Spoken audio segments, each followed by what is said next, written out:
8. अर्श, ये स्टोरी है एडलेड ऑस्ट्रेलिया की। जी। एडलेड ऑस्ट्रेलिया में एक बीच है जिसको सोमरटन बीच बोलते हैं जी। और दिसंबर 1948 में 1948 में एक बड़ा अजीब सा वाकया या हादसा आप कह ले हुआ इस बीच पर।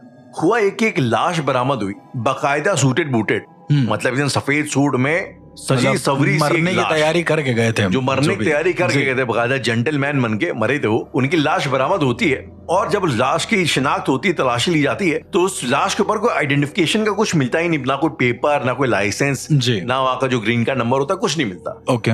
आसपास फोटो वगैरह फैलाई जाती है लेकिन कहीं से कोई रिस्पॉन्स भी नहीं आता है। इवेंचुअली जब उस लाश को ये लोग रखते हैं और उसका जो है उसके कपड़ों की जांच पड़ताल चल रही होती है, तो उसके कपड़ों में से कॉलर के अंदर एक पॉकेट बनी होती है। कॉलर की पॉकेट में से जब चेक किया जाता है तो उसमें से एक पेपर निकलता है, पेपर का रोल। ओके, मतलब कोई हिडन पॉकेट होती है। हिडन पॉकेट होती है, उसमें से पेपर का रोल निकलता है। उस पेपर के रोल को जब ये लोग निकालते हैं तो वो पता लगता है कि एक किताब है, रुबाइयत उस किताब का नाम है। उस रुबाइयत किताब का सबसे आखिरी पन्ना होता है जिसमें एक आखिरी वर्ड होते हैं तमाम शुद्ध।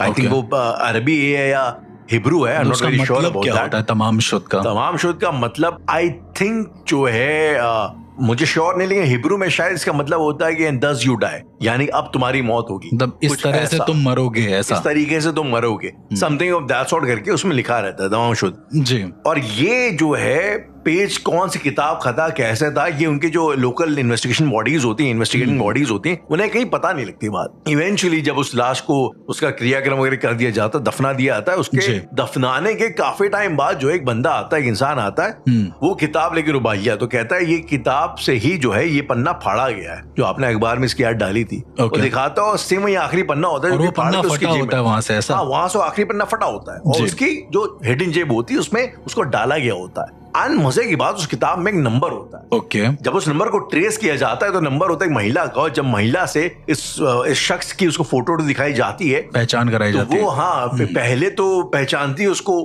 फिर इवेंचुअली फिर उसको मना कर देती है, फिर वो इवेंचुअली वो औरत का कुछ मेंटल बैलेंस वगैरह खराब हो जाता है। ओके। तो वो मतलब फर्दर इन्वेस्टिगेशन के लिए पुलिस ही उसको जो है डॉक्टर वगैरह मना कर देते हैं। कुछ आइडिया ये मतलब कितने टाइम तक इन्वेस्टिगेशन टेक प्लेस कर रही थी? आई थिंक सो ये कुछ साल 2 साल इन्वेस्टिगेशन चली होगी, उसके बाद ये केस को बंद कर दिया गया। ओके। और ये बेसिकली ये कहते ना एक बैड ओमन जिसको बोला जाता है अंग्रेजी में, एक बुरा स्पेल, एक शापित मंत्र जिसको कहते हैं, एक तरीके का होता है। तमाम शुद्ध और रुबाइयत का जो आखिरी बनना है वो बन के इसको बताया जाता है मेन स्ट्रीम मीडिया में। ये रुबाइयत क्या है राहुल, जो आप जिक्र कर रहे थे कि उसके स्लीव में से मिला था और उसका पेज था वो कोई? अर्श, रुबाइयत बेसिकली एक किताब है जो बेसिकली एक पर्शियन, एक ईरानियन राइटर थे, उमर खयाम साहब, शायर थे बेसिकली वो जी। और उनके शायरी की किताब का एक इंग्लिश ट्रांसलेशन था जो कि एडवर्ड फिट्जगेराल्ड साहब ने किया था। ओके। और बेसिकली उमर खयाम साहब की जो शायरियां हुआ करती थी, ये बड़ा पॉपुलर है कि उनकी शायरियां वैसी थी, वो एक तरीके के पॉलीमैथ थे जी। मतलब उनको मल्टीपल चीजों का नॉलेज था, उन्हें एस्ट्रोनॉमी का नॉलेज था, उन्हें एस्ट्रोलॉजी का नॉलेज था, मैथ्स का था और राइटर और आर्टिस्ट वगैरह थे ही थे। ओके। तो कहते हैं कि वो बेसिकली अपनी शायरी में भविष्यवाणियां करते थे। ओके। और उनकी जो किताब थी ये रुबाइयत उमर खयाम साहब की, ये बेसिकली उनके किए हुए पर्शियन वो थे, भविष्यवाणियां थी जो उन्होंने के जैसे भविष्यवाणियां करते थे जी, सॉर्ट ऑफ कुछ वैसा ही, लेकिन थोड़ा सा शायरियाना तरीके से। ओके, मतलब ये काफी इंटरेस्टिंग। और किसी इंसान के शरीर में ऐसे स्लीव मिलना और उसका यहाँ से कनेक्शन हो, तो ये मिस्ट्री कभी सुलझी नहीं राहुल, मतलब मिस्ट्री कभी सुलझी नहीं। और सबसे मेन बात जो मैंने आपको बताई कि उसमें जो लिखा हुआ था तमाम शुद्ध, यानी कि इन दस इट एंडेड, इस तरीके से वो खत्म हो गया। इसका मतलब या तो जिसने अगर उसको मारा गया तो जिसने भी उसको मारा था जो है बड़े ही शायराना अंदाज में मारा था। एक बाकायदा एक अलग चीज है कि शायराना अंदाज में कोई मार रहा है। हाँ एग्जैक्टली। और या फिर कई लोगों का ऐसा भी मानना है, आज तक का अर्श ये बड़ा इंटरेस्टिंग है, थ्रू आउट यूरोप जो है उमर खयाम साहब के फैन क्लब्स चलते हैं जिसमें उनके जो फैंस हैं, उनकी राइटिंग के जो फैंस हैं, वो आकर के उनकी किताब पर अपनी एक्सपीरियंसेस और अपनी भविष्यवाणियां बताते हैं।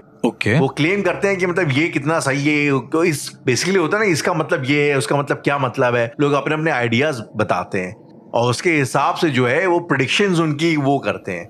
तो इनफैक्ट कई लोगों का ये भी मानना है कि जो कोरोना अभी जो पैंडेमिक आया था तो उमर खयाम साहब ने उसके ऊपर भी कुछ शेर वगैरह लिखे हुए थे।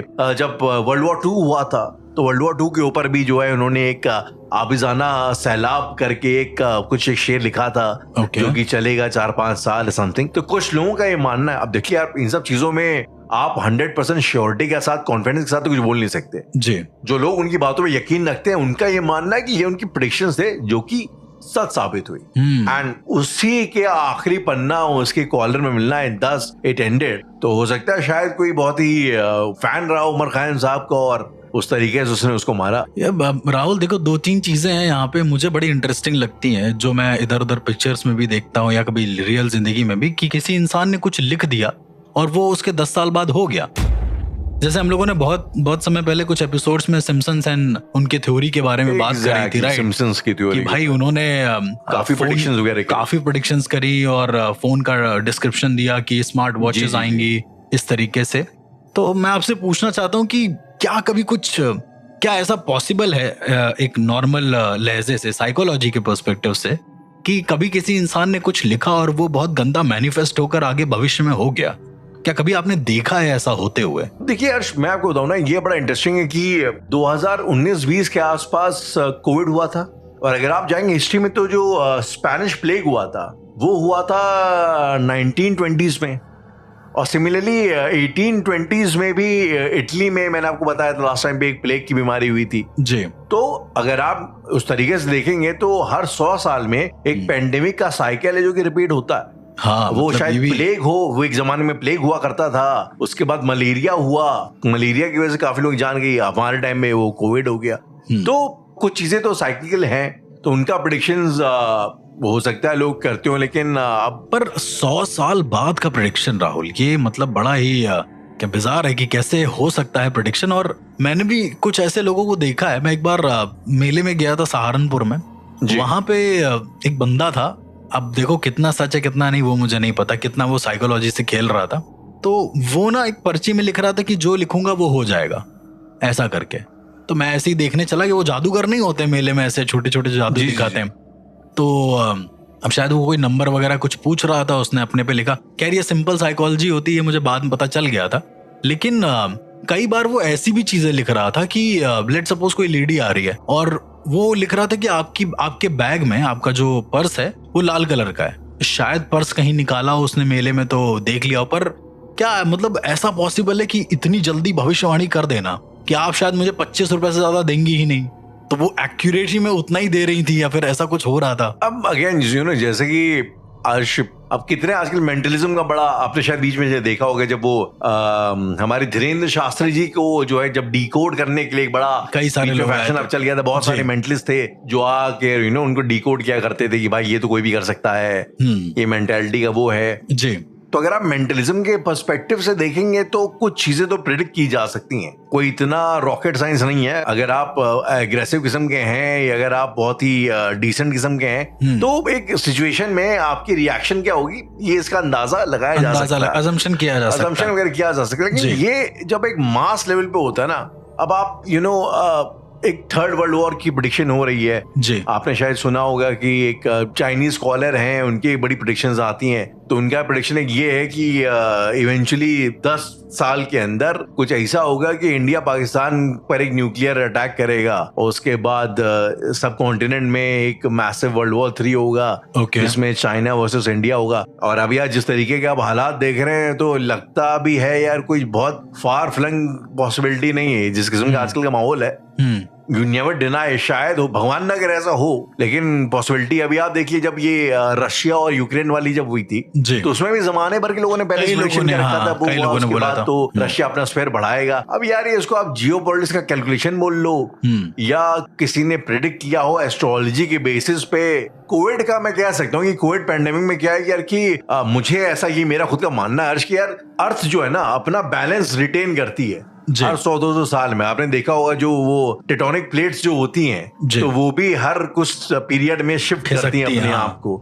तो कुछ तो साइकिल हैं जो दुनिया में रिपीट होती हैं, लेकिन पॉलिटिकली आप उसको प्रेडिक्ट कर रहे हैं, मैं तो उसको एक नहीं सच मानता। ये जो रुबाइयत का जो आपने बताया कि इस तरीके से प्रेडिक्शंस के ऊपर होता था और ये सारी चीजें, मैं मतलब पता नहीं क्यों इसको बार बार नीलावंती ग्रंथ से कनेक्टेड कर रहा हूँ, जो ग्रंथ के बारे में मैंने कभी आपको बताया था। जी हमने शायद इसको एपिसोड किया है, कई बार एपिसोड किया है हमने उसके ऊपर, बहुत बार किया जी। तो अब मुझे ऐसा लगता है मैं पहले उस डेथ को थोड़ा डिकोड करने की कोशिश करता हूँ अपने हिसाब से, यदि ऐसा कुछ हुआ होता। बाय द वे, ये जो मंत्रों के जरिए किसी को मारना है और वो भी लिखित मंत्रों के जरिए, राहुल आपको पता है कि ये चीजें भी पॉसिबल हैं, ऐसा भी किया जा सकता है। ओके, बस खाली लिख देने से, बस खाली लिख देने से, और वो जो लिखावट है वो किसी के पास चले जाने से।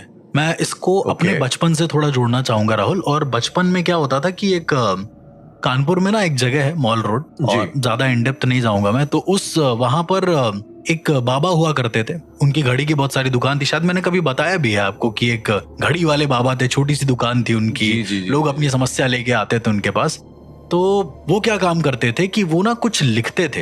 अच्छा, बाय द वे वो मुस्लिम थे, तो कोई आयत वगैरह कुछ लिखते थे और उसको बोलते थे कि अपने घर में जाओ और जाकर इसको जला देना, जलाओगे तो तुम्हारी प्रॉब्लम 1 हफ्ते में सही हो जाएगी। अब ये सुनने में, देखने में काफी इंटरेस्टिंग था। मैंने तो खड़े होकर देखा है।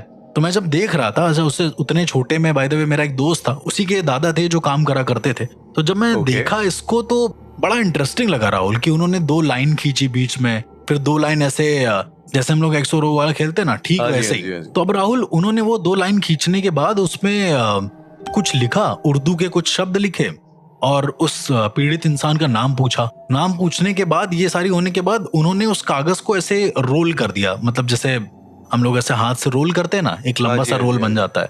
रोल कर दिया और बोला कि जाओ और इसको जला दो वहां रोड पर। राहुल आप विश्वास मानो, हाँ, उसने रोड पे जलाया है और जलाने के बाद वो वहीं पे बेहोश हो गया आदमी।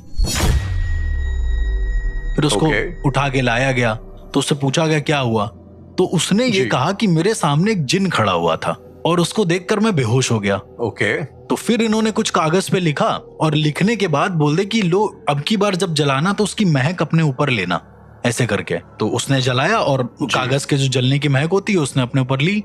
तो वो बोलने लगा कि मेरा नाम ये है। मतलब वो जो बाबा थे जिनकी मैं बात को बात, वो कुछ पूछ नहीं रहे हैं। एक होता ना पोजीशन में कि तुम कहाँ से आए हो, क्या करते हो, वो कुछ नहीं, वो उधर देख ही नहीं रहे हैं। वो बस केवल इधर मुंह नीचे करके लिख रहे हैं और लिखने के बाद कह रहे लो जलाओ, लो जलाओ। कम से कम 8-9 बार उन्होंने ऐसे ही जलाने को दिया। अब वो कह रहा है कि मैं सबको मार दूंगा, मतलब डर तो लग ही रहा था सभी को, मुझे भी लग रहा था। कह रहा था मैं सबको मार दूंगा, मैं ये कर दूंगा।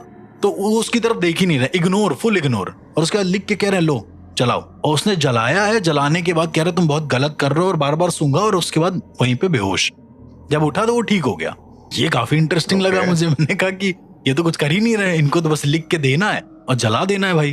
तो मैंने अपने दोस्त से पूछा, कहा कि अरे वो दादा बहुत पहुंचे हुए हैं। अच्छा, उस समय तो ज्यादा इतना कुछ था ही नहीं क्रेज।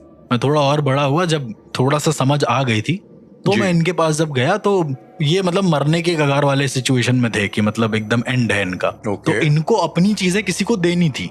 तो अभी फिलहाल इनका जो पोता है वो करता है ये सारी चीजें, जो मेरा दोस्त है, ठीक है। तो उस समय क्या था, उस समय भी बहुत लोग आए, मरते मरते भी ये बोले कि एक काम करो, ऐसे दीवार पे बनाओ, कुछ बनाने को बोले। और बनाने के बाद कुछ अक्षर थे राहुल, वो कुछ उर्दू के अल्फाज थे, मुझे नहीं पता क्या था। वो लिखने के बाद वो बोले कि अब जो पीड़ित है उसको बुलाओ। वो एक लड़की है, वो आई।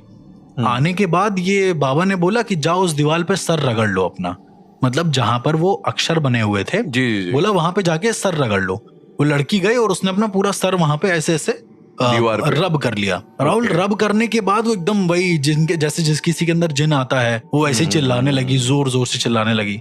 तो बाबा ने ये बोला कि एक काम करो, ऐसे कागज पड़े हुए थे, बोले कागज लाओ मेरे पास।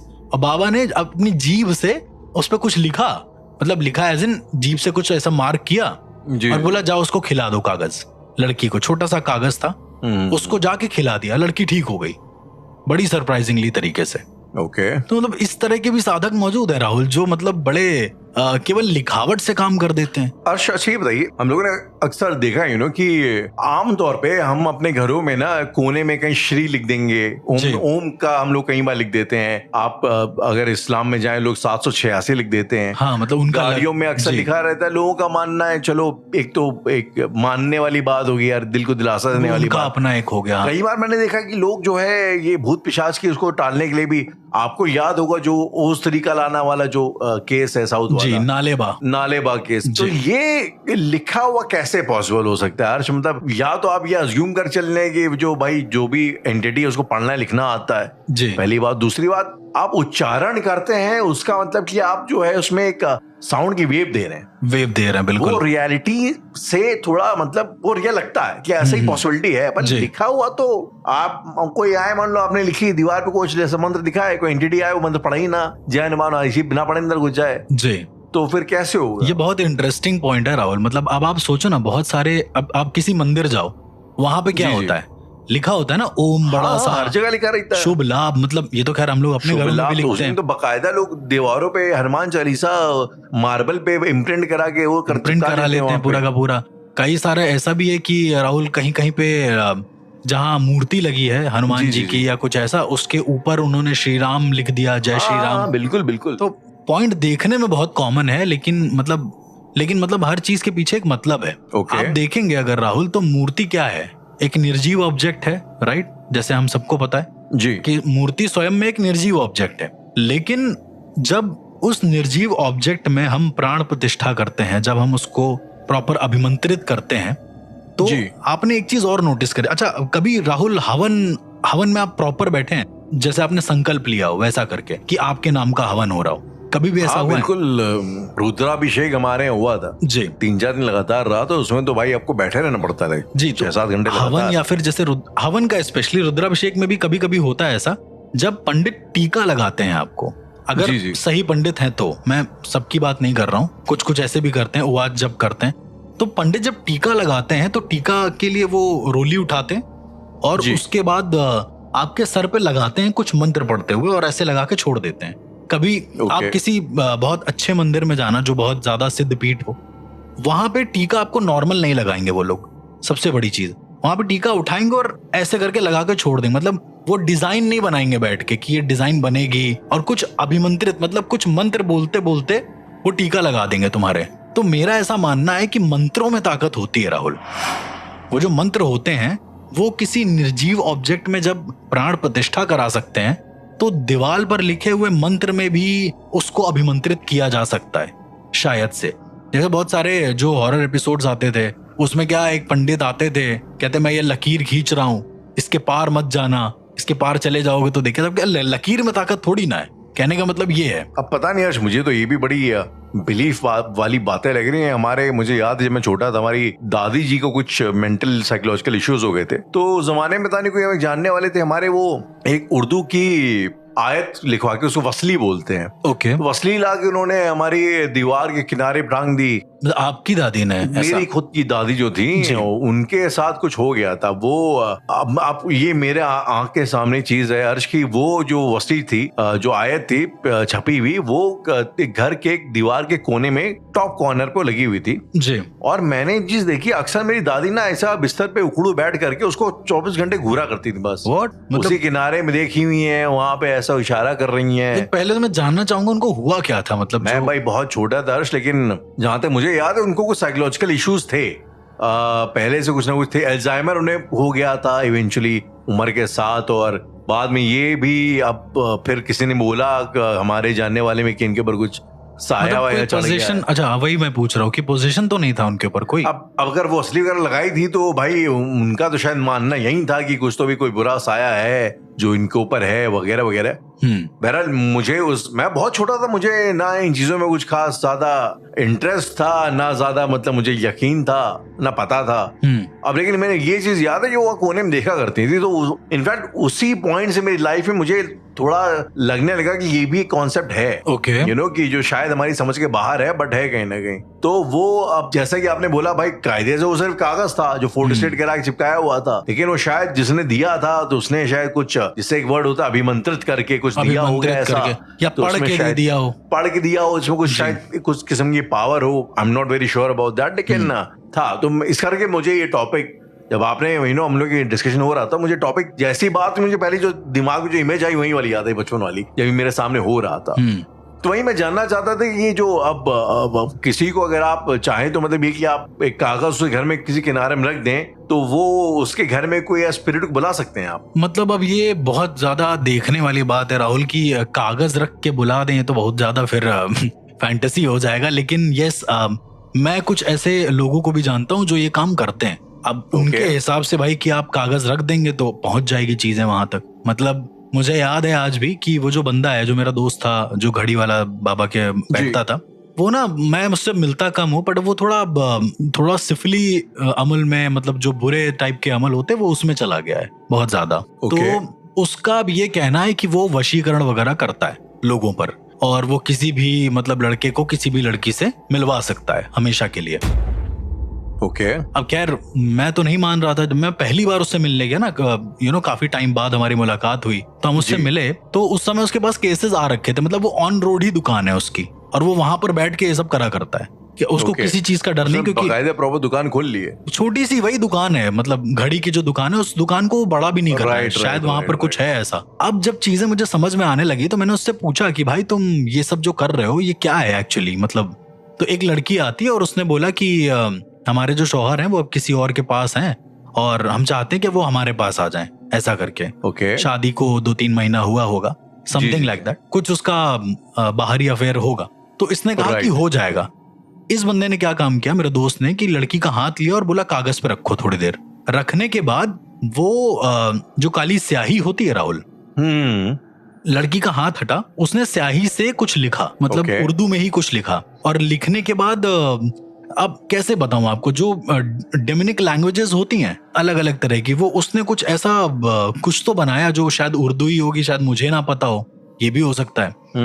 तो उसने कहा कि ये लो, ये ले जाकर पति के सर के नीचे रख देना, मतलब उसके तकिए के नीचे, बिल्कुल। और वो ठीक हो जाएगा। अच्छा खैर मैं हंस रहा था ये सब देख के। मैंने कहा ये पॉसिबल तो नहीं है, ऐसा मंत्रों का विधान तो पॉसिबल नहीं है अनटिल अनलेस तुम खुद उच्चारण ना करो। तो लड़की ने कहा हमें तो कुछ नहीं करना है। इसने साफ बोला कि तुमको सिर्फ कागज ले जाकर रख देना है। लड़की ने वैसा ही किया। 3 दिन के बाद वो फिर आई, मैं भी था वहां पर, मैंने देखना था मुझे कि एक्चुअली क्या होने वाला है। तो लड़की ने कहा कि मेरे जो शौहर हैं वो आ गए वापस, और अब वो सिर्फ हमसे प्यार करते हैं। तो मतलब काम करने लगा, मतलब बहुत जल्दी काम करने लगा। और मेरे दोस्त ने कहा कि वो जो कागज है उसको खा जाना तुम, मतलब कागज खा जाना। अब समझ रहे हो राहुल, ये गाय वाय बनाने वाला सीन हो रहा है। तो खैर वो तो एक अपना में अलग है। मैंने उसको पूछा ये किस तरह का तंत्र विधान है, मुझे जानना है। मतलब मैं बहुत क्यूरियस रहता हूँ भाई कि तुम कर क्या रहे हो एक्चुअली। उसने बोला कि ये दादा का है, ये हम नहीं बता सकते। मैंने कहा कुछ तो बताओ कि ये है क्या। तो अल मुसव्विरो करके एक चीज होती है राहुल। अल मुसव्विरो ये एक दुआ होती है, ठीक है। ये दुआ यदि आप किसी कोई ऐसा साधक है जो मुस्लिम साधक है, यदि उसके सामने आप ये दुआ बोलते हैं तो उसको बताना पड़ जाता है कि वो क्या कर रहा है। अच्छा उस वक्त तक मुझे चीजें पता थी। मैंने अल मुसव्विरो उसके सामने कहा तो वो कहता है कि ठीक है मैं बताता हूँ। मतलब वो ईमान का पक्का वाला सीन होता है ना। तो उसने बोला कि हम लोग जब कुरान पाक की आयतें जो होती हैं उसको अलग तरीके से पढ़ते हैं। अब ये सुनने में काफी इंटरेस्टिंग था।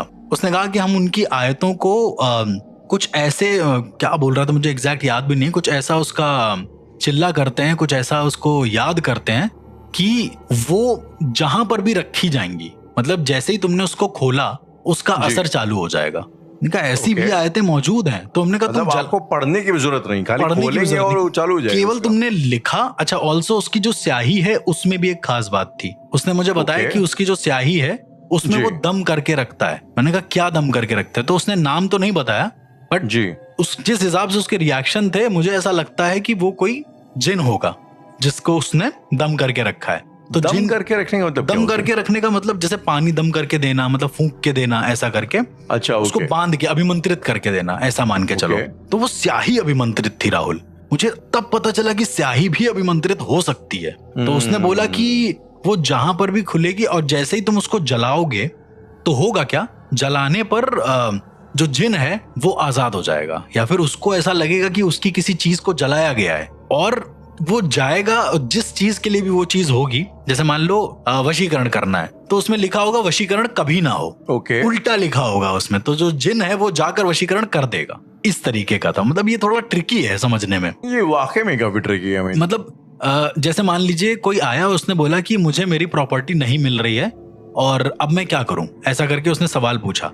तो उसने अभिमंत्रित स्याही से क्या लिखा कि इसकी जो प्रॉपर्टी है इसको कभी भी ना मिले। आप समझ रहे हो, उसने ये लिखा कि कभी भी ना मिले, ऐसा मैं चाहता हूं, या जो भी जिस तरह से भी लिखा हो। तो जब उसको जलाया जाएगा कागज को, तो जिन ये पढ़ेगा कि उसकी प्रॉपर्टी उसको कभी ना मिले तो उसको दे देगा। बात ये है उल्टा करके कि तुमने मेरी चीज को जलाया कैसे, अब तो वो होगा जो हम चाहेंगे। तो इस तरीके से तो वो कभी कभी चीज काम करती थी, कभी कभी चीज काम नहीं करती थी। बड़ा इंटरेस्टिंग लगा मुझे। मैंने कहा यार तुम तो मतलब मंत्र को उल्टा लिख रहे हो, तुम आयतों में लिख रहे हो, तुम कमांड भी कर रहे हो लेकिन कमांड उल्टी दे रहे हो, और जाके बोल रहे हो कि जला दो। और जब जलेगा, एक बात बताओ, चीज तो हो जाएगी मान लो जो भी है, लेकिन जो जिन है उसको ये नहीं लगेगा कि किसने जलाया है। जिसने जलाया उसको भी तो जिन हार्म करेगा। आई मीन टेक्निकली तो करना चाहिए। तो मेरे दोस्त ने बोला कि करता है। अब अगेन ये एक बड़ी अजीब सी चीज थी। तो उसने ये मेरे को बोला कि कोई भी चीज फ्री में नहीं होती है, उसका एक कॉस्ट होता है, विच इज वेरी ट्रू, होता है। ओके। तो उसने बोला कि उसकी प्रॉपर्टी जरूर वापस आ जाएगी, लेकिन जिन उससे कोई एक चीज उसकी छीन लेगा। मैंने कहा फिर तो ये मतलब तुम लोग दिखावा कर रहे हो यार। खैर कि हम तुमको चीजें दे देते हैं, प्रोवाइड कर देंगे, हम ऊपर वाले से दुआ कर रहे हैं, तुम्हारी तो कोई दुआ भी नहीं। तो राहुल उस दिन के बाद से फिर मैं उससे मिला नहीं, क्योंकि मुझे लॉजिकली भी ये काम गलत लग रहा है कि तुम आ रहे हो, कोई आ तो रहा है उसका अपना काम करवाने, तो उसका काम भी कर रहे हो, पर अगेन तुम उसके ऊपर जिन को फ्री छोड़ दे रहे हो कि तुम्हें जो मन में आए तुम वो करो। नहीं, फ्री छोड़ दे रहे हो मतलब क्या? मतलब उसका, आपके दोस्त का उस जिन के ऊपर कोई बहुत ज्यादा इतना भी कंट्रोल नहीं है ना कि वो उसकी नेचर को भी वो चेंज कर देगा। आई थिंक बिल्कुल नहीं है, बिल्कुल नहीं। एग्जैक्टली लाइक, और शायद हम लोग जिन्नातों के ऊपर जब हमने एपिसोड भी किया था तो ये बात शायद आपने उसी टाइम पे जाहिर करी थी कि जिन अगर आपकी लाइफ कुछ देता है तो कुछ ना कुछ आपसे लेता भी है। ये उसका एक नेचर रूल टाइप का है जी, ये नेचर है उसका कि मतलब उसका नेचर है कि वो मतलब करता है ऐसे। अब मतलब मैंने जब उससे पूछा तो उसका रिएक्शन बड़े ठंडे थे, मतलब उसने कुछ बोला नहीं। ऑल्सो वो पैसे भी लेता है ये काम करने के, मतलब 501 507 रुपए इस तरीके से करके वो लेता है पैसे। अब ये और ज्यादा गलत है भाई। तुम दिन में मान लो उसके पास अगर 15-20 लोग भी आ गए 500 के हिसाब से, तो उसकी तो कमाई हो गई अच्छी खासी। पर द थिंग इज कि लोग तो परेशान हो रहे हैं ना। तो मैंने उसको पूछा, मैंने कहा भाई ये काम बंद कर दो, कल को अगर कोई जिन मान लो बहुत हावी हो गया, तुम लिख रहे हो तुम्हारे ऊपर हावी हो गया मान लो, तो तुम क्या करोगे? उसने सूरह जिन की तिलावत करी, मतलब सूरह जिन पढ़ी। पढ़ने के बाद उसने उसको अभिमंत्रित किया उसमें डाल के, एक स्याही में डाल के। यदि वो स्याही उसके किसी घर वाले के हाथ आ गई या कुछ ऐसा हो गया, मैंने बहुत समझाया राहुल, उसके बाद वो समझा नहीं बाय द वे। और फिर उसके बाद अभी भी वो कर रहा है। अभी भी आप जाएंगे तो आप जाओगे तो बोलेगा कि क्या परेशानी है। ऑल्सो परेशानी नहीं होगी तो वो कुछ नहीं लिखेगा। ये भी एक दिक्कत है। मतलब बेवजह तो खैर अब मैं तो खुद डरता हूँ उसके पास जाने से कि नहीं जाना चाहिए। आई डोंट नो वो किस ताकत का सहारा ले रहा है, मुझे आज तक नहीं पता चला। और दोबारा कभी मैंने अलमुसव्विरो बोला भी नहीं उसके सामने कि तुम इसके बारे में मुझे बताओ कि यह है क्या। ये काफी मुझे मतलब ट्रिकी लगा। तो यस, मतलब लिखे होने से, जैसे आप बता रहे हैं कि उसके स्लीव में से कुछ मिला और उसमें कुछ लिखा हुआ था, thus it ended, इस तरह से अंत होना है, तो ये चीजें एग्जिस्ट तो करती हैं।